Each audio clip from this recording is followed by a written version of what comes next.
Hi guys, আবার একটা new ব্লগে তোমাদের সবাইকে স্বাগত। তো আজকে হলো বৃহস্পতিবার, সকাল সকাল বাইরে বেরিয়ে গেছি। আজকে বৃহস্পতিবার যেহেতু, তাই কিন্তু সকালবেলা ফুল এসছে আমাদের পাড়াতে। প্রত্যেক দিন আসে না, বৃহস্পতিবার করে কিন্তু আমাদের পাড়াতে ফুল আসে। তো দেখো, এখানে আমি কিন্তু ফুল নিয়ে নিয়েছি। আর সকালবেলা রোদটা কিন্তু খুব সুন্দর উঠেছে। তো দেখো, এখানে নানা রকম গাঁদা ফুল, হলুদ, কমলা কালারের গাঁদা, তারপরে রক্ত গাঁদা, আর আরও সরু সরু চেনের মালা ছিল, তুলসী পাতা ছিল, যেমন ফুলের কাছে যেমন ফুলের দোকানে যা যা থাকে সেমন সব কিছুই ছিল। আমি কিছু ফুল নিয়ে নিয়েছি, তারপর দিকে চলে এসেছি বাড়ির গাছে কতটা ফুল হয়েছে। বাড়ির গাছে আজকে কিন্তু খুব বেশি ফুল হয়নি। এই দেখো, এই কালারের ফুলটা হয়েছে, আর ওই একটা পঞ্চজবা হয়েছে। জবাও হয়নি সেরকম, আর অন্য কারো ফুলও হয়নি। আমাদের বাড়িতে অনেক কটা ফুল গাছ আছে। এই একটা ফুল হয়েছে দেখো গাইস, এই দেখো, তাও একটু শুকনো শুকনো মতন হয়ে গেছে।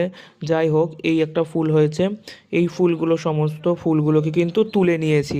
আজকে যেহেতু বৃহস্পতিবার, তাই মা লক্ষ্মীকে ভালোভাবে সুন্দরভাবে সাজিয়ে পুজো দেব। দেখো গাইস, কিছুদিন আগে আমি কিন্তু আমার 2 নম্বর বাড়িতে গাছ লাগিয়েছিলাম, গাঁদা ফুল গাছ। সেই গাঁদা ফুল গাছের অঙ্কুর বেরিয়েছে, চলো সেটাই তোমাদেরকে দেখাই। এই দেখো গাইস, অঙ্কুর বেরিয়েছে গাঁদা ফুল গাছের। আমি তো ভাবতেই পারছি না আমার হাতে লাগানো গাছের এত সুন্দর অঙ্কুর বেরিয়েছে। তো গাইস দেখো কত সুন্দর অঙ্কুর বেরিয়েছে। তো গাইস, এই দেখো কত সুন্দর অঙ্কুর বেরিয়েছে। তারপরে সকালবেলা, আজকে যেহেতু বৃহস্পতিবার, সকালবেলা কিন্তু ভেজ রান্না হয়েছিল ডাল আর বাঁধাকপি মটরশুঁটি দিয়ে। এই শীতকালে ডাল আর বাঁধাকপি দিয়ে খেতে এত সুন্দর লাগে গাইস। তার সঙ্গে যদি ঘি থাকে আরও। আর এই পুরো রান্নাটা কিন্তু ঘি দিয়ে করা হয়েছে। তো দেখো, এখানে খেয়ে নিলাম সকালবেলাটা। আর দেখো কত সুন্দর লাগছে না? আমার কিন্তু ডাল খুবই প্রিয়, তোমাদের কার কার প্রিয় অবশ্যই বলবে। তারপর কিছুক্ষণ পর দেখলাম যে আগের দিন দুধ নেওয়া হয়েছিল, সেই দুধটা কিন্তু রয়ে গেছে। তাই একটু ছানা করে খেয়ে নিলাম। তোমরা কি জানো, দুধের ছানা খেলে কিন্তু ভেতর থেকে সুন্দর হয়ে যায়, মানে নিজের বাইরের শরীরের গ্লেজটা বাড়ে দুধের ছানা খেলে। যারা যারা জানো না, অবশ্যই কিন্তু জেনে নাও। আরও নতুন নতুন কথা জানতে আমার চ্যানেলটাকে সাবস্ক্রাইব করে পাশে থাকবে প্লিজ গাইস। তো দেখো, এখানে দুধের ছানা করে নিয়েছি। ছানা করে এবার খেয়ে নেবো।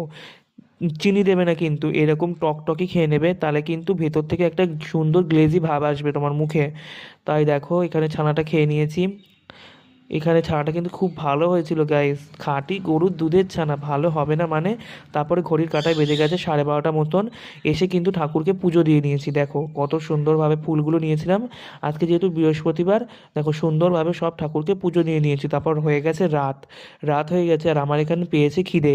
আমাদের পাড়াতে কিন্তু একটা চপের দোকান বসে, খুব বিখ্যাত চপ বানায়। তোমরা যদি জানতে চাও অবশ্যই একদিন তোমাদেরকে দেখাবো। তো দেখো, এখানে চপ বেগুনি নিয়ে নিয়েছি। তারপরে বোনকে বললাম তুই একটা খা। তারপরে দেখো